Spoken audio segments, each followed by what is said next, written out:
Hi there. Real quick before we jump into the episode. If you enjoy this episode, or any of the other episodes, be sure to give us a follow or subscribe.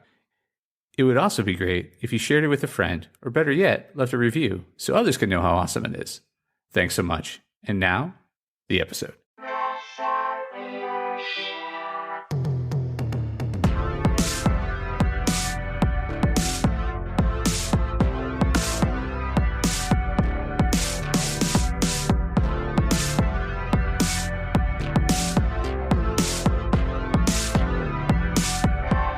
Hey there, Press Starters, and welcome to the Press Start Leadership Podcast, the podcast about game-changing leadership, teaching you how to get the most out of your product and development team and become the leader you were meant to be.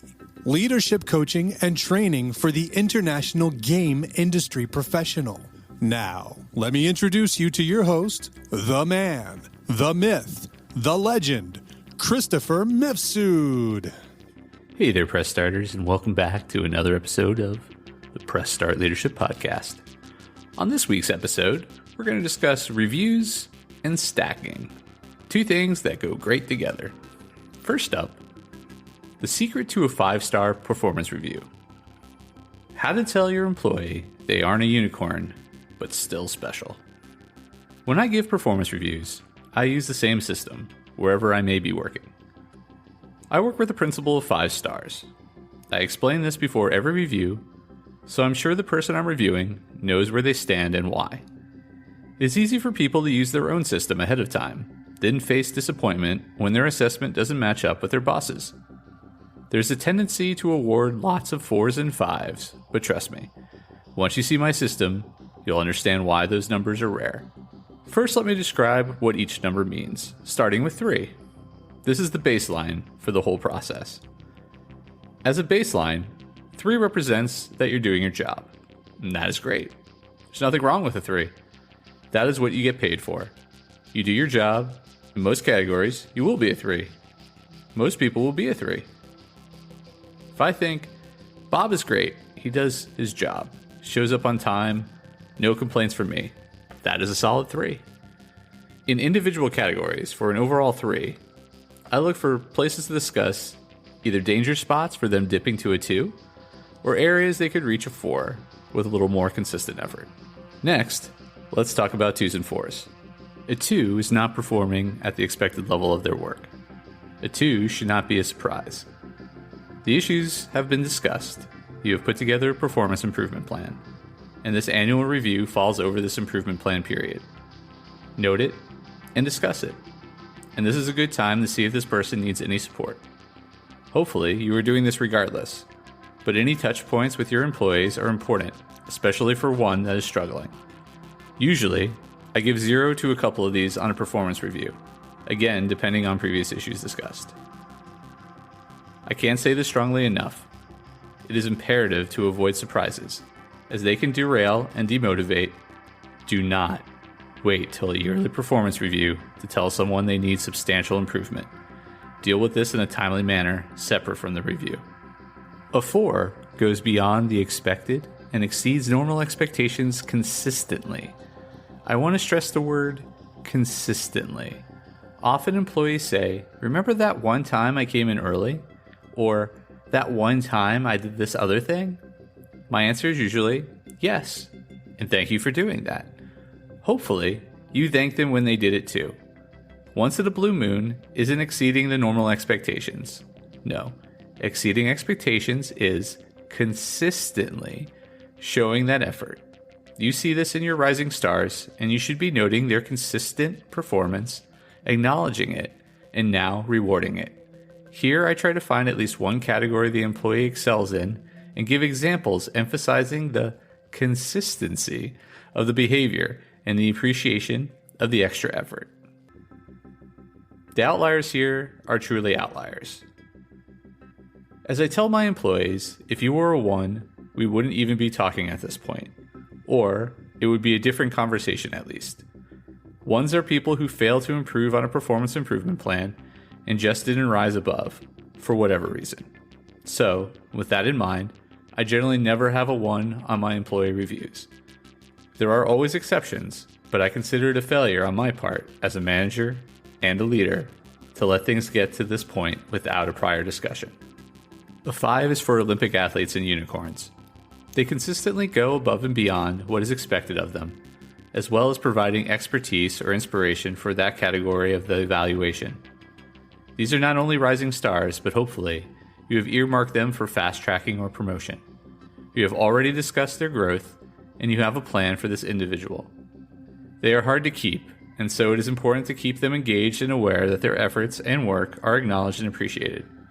As with a 2, a 5 on a performance review should not be a surprise. The process is simply in the midst of their transition to their new role of bigger and brighter things. Overall, in this system, most employees receive 3s, and ideally at least 1 4 to demonstrate their expertise and commitment.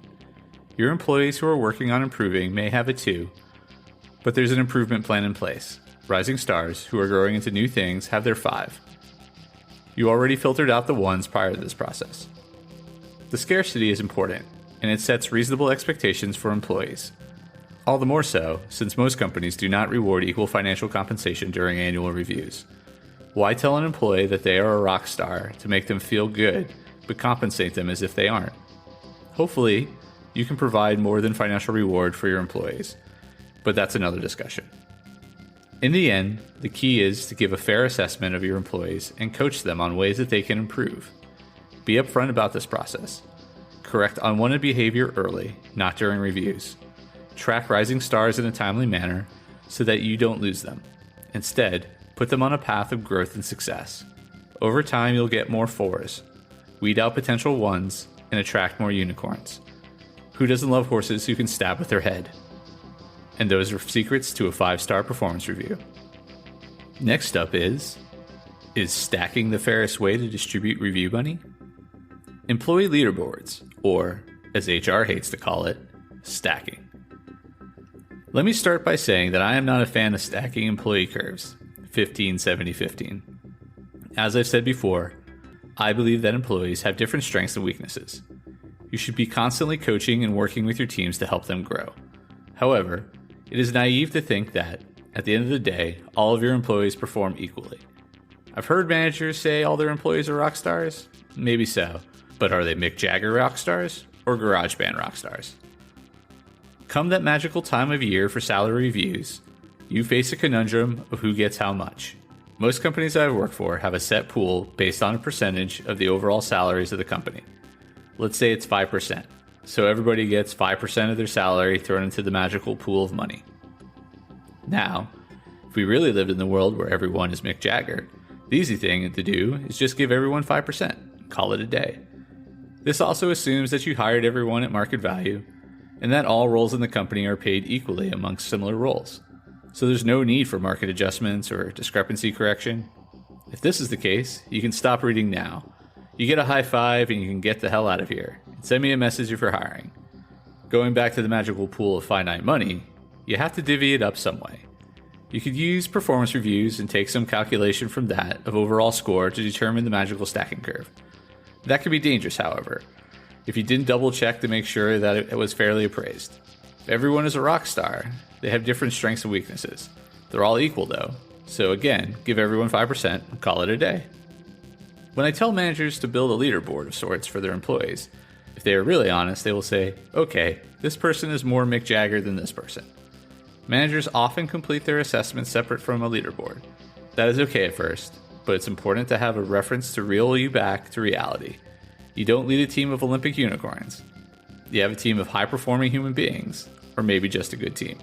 Imagine you're working on individual assessments and see, Raoul makes okay money when you look at the market and gets good feedback from peers, so you give them the 5%. But Raoul isn't as good as Cindy, who makes less money than the market and gets great feedback from her peers, and so you give them 7%. Remember though, you're working with percentages, which translate to money. But someone who's already making less needs a higher percentage than someone making more money to get a sizable raise. When you compare Cindy and Raoul, you see that Cindy is significantly better than Raoul, but even at a 2% higher increase, she's making less. You can always try to make a business case to separate out Cindy from the pool, losing that 5%, to bring her to market value. Give it your best shot. But if that isn't allowed or is rejected, what do you do then? If you create your leaderboards and want to get a more fair salary for Cindy, you have to steal from Peter to pay Paul. Maybe you reduce Raoul down to 4% and give Cindy 10%. I hope you're never in that situation. In my experience, though, the reality is that you have to make challenging choices. Knowing how your team stacks up amongst themselves on a leaderboard is the easiest way and fairest to work through this challenge. Is stacking the fairest way to distribute review money? Let me know in the comments. All right, Press Starters. That's this week's episode of Press Start Leadership Podcast. Thanks for tuning in, and as always, thanks for being awesome. Give us a follow, a like, a share, and even a review if you feel like it. We'd really appreciate it. Cheers. If you haven't downloaded my free ebook, 5 Heroic Leadership Skills, click on the link in the description. Tune in next week for your next episode of Press Start Leadership Podcast. Thank you.